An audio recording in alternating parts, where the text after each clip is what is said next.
Next month, on April 16th, one of the most enduring rituals of the past century will begin.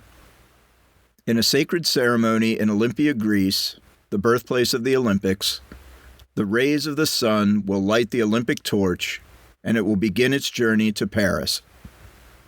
Over 68 days, 10,000 different people will carry the torch throughout France, ultimately arriving across the Seine from the Eiffel Tower on July 26th for the now iconic and epic opening ceremony of the 33rd Olympiad. This event is so deeply entrenched in the lore and culture of the Games that it would seem to have always been a part of the Olympics. But along with most of the other aspects of the Games that have elevated them to legendary status, it had a definite beginning. And it all started in 1936 with a truly despicable propaganda campaign.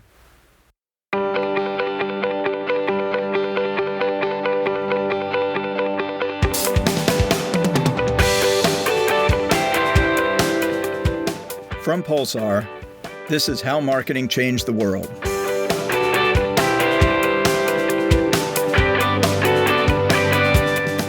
I'm your host, Dave Becker.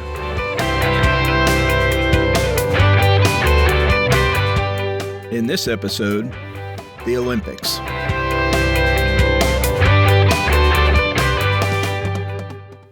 The modern Olympics were first held in 1896 in Athens, Greece.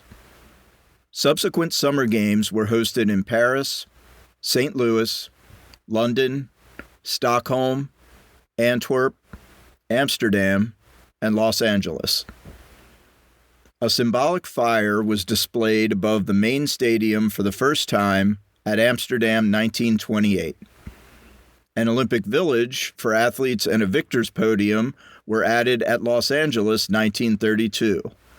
But for the most part, the Olympics remained a fairly simple athletic competition. In 1931, the International Olympic Committee awarded the Games to Berlin. 2 years later, Adolf Hitler and the Nazi Party took over Germany and decided to use the Olympics to indoctrinate the world. The Nazis had become masters of propaganda through imagery, spectacle, and modern media. Their efforts had transformed the hearts and minds of Germany. They were determined to position the country and its new ideals of Aryan supremacy in a powerful and positive light on the global stage. The first step was visually retelling the history of the human race. To show that Germany was the natural culmination of art, culture, and technology, they created an inspiring journey of a sun-fired torch through 7 countries directly connecting Germany to ancient Greece. The whole world was captivated by the symbolic pageantry, perhaps missing the racist messages even as the torchbearers passed Greek-style white marble statues on their way to dramatically light the Olympic flame in a newly constructed, massive Olympic complex that was the largest the world had ever seen. With a focus on brand continuity, the Nazis also popularized the Olympic rings. Originally developed as a logo for the International Olympic Committee in 1914, the rings first appeared publicly at the 1920 Olympics in Antwerp. But it was the 1936 Olympics that solidified the rings as the eternal emblem of the Games. The logo was etched in a stone monument at the beginning of the torch relay, and flags with the ring logo were displayed at every venue. During the opening ceremony, the recently completed Hindenburg flew over the stadium with the Olympic rings painted on the aircraft. The 1936 Olympics marked the first television broadcast of a sports event. 25 locations were set up throughout Berlin where the public could watch the games for free. Sports color photography and film were also demonstrated for the first time.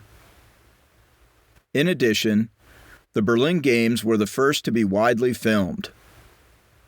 The Hindenburg provided aerial footage, and multiple cameras were positioned around event arenas to capture the action from every angle, a practice that is still utilized in sports broadcasting today. The crowning achievement of the 1936 Olympics was Olympia, the first film ever dedicated to the Olympics or any other sporting event. The director was Leni Riefenstahl, a 34-year-old woman handpicked by Hitler after she created a powerful propaganda film that helped put him in power. Riefenstahl transformed the art of cinema with a variety of innovations, but she specifically reshaped the world's engagement with sports. Multi-angle shots and extreme close-ups perfectly captured the human form in action. Smash cuts and other unique fades elevated the presentation of athletics to an art form. Slow-motion footage enabled the world to truly appreciate the abilities of world-class athletes and laid the groundwork for instant replay, which has redefined modern sports. Motion tracking provided a unique vantage point for lengthy races and a unique way to record speed and competition. Reverse action and underwater shots presented diving as it was never seen before. Most importantly, her vision of depicting the Olympics as a grand epic created not only the imagery of sports as inspiring and entertaining, but the overall drama of sports as a spectacle that can unite all of humanity. Despite its promotion of Nazi ideals and white supremacy, Olympia is still regarded as one of the best documentaries and one of the best sports films ever created, and it has influenced every film that came after it. Following the Olympics, Leni Riefenstahl traveled to the United States to promote her film and try to forge a larger career in Hollywood. But just after she arrived in November 1938, news of the Third Reich burning thousands of synagogues and shipping tens of thousands of Jews to concentration camps became public, and her career was instantly finished. She was never prosecuted as a Nazi sympathizer, but she also did very little work for the rest of her life. Hitler's dream of convincing the whole world of the power of the master race also never materialized. Jesse Owens became the most celebrated athlete of the Berlin Olympics, defeating all the supposedly superior white competitors very publicly. By the end of 1938, most of the world condemned the Nazis and their ideologies. In a chilling reversal of the first Olympic torch relay, Hitler eventually retraced the route and conquered every country from Germany to Greece. But the world was forever changed with regard to the Olympics particularly, and sports generally. In many ways, sports have become the drama of the modern age, hearkening back to that first torch relay connecting ancient Greece to the Olympic Games. Sporting events continue to be some of the largest exhibitions produced worldwide. According to Nielsen, the top 10 most watched television broadcasts in the history of the United States are all Super Bowls. Globally, of the top 20 most viewed television events of all time, 9 are sports events. In 2022, sports accounted for all but 6 of the top 100 telecasts. How we view sports, how we broadcast sports, how we celebrate sports, all of these are direct descendants of the 1936 Olympics. Every blimp that sails over a stadium is a nod to the first flight of the Hindenburg. All the rituals, displays, and productions before and during sports events, from global competitions to college games, exist because of Berlin, including the Super Bowl halftime show. Almost every way we film and watch sports was pioneered by a visionary German woman. The Nazis ultimately failed in their mission to conquer the world and eradicate minority populations from the planet. Instead, they united us all in a way that is deep and primal and exhilarating and inspiring. They obviously underestimated the power of human unity, the power of love and admiration, the power of excellence and competition, and the power of sports.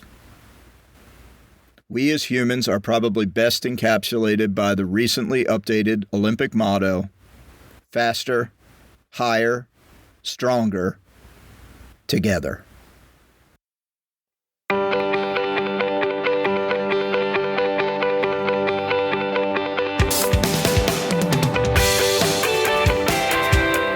Thank you for joining us for another episode of How Marketing Changed the World.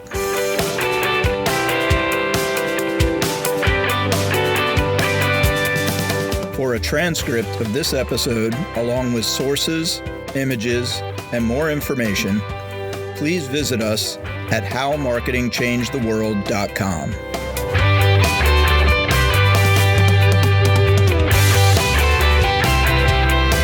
How Marketing Changed the World is produced by Pulsar.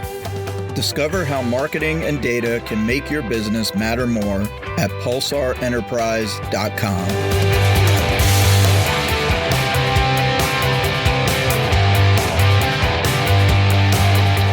I'm Dave Becker. Join us next month for another captivating story about how marketing changed the world.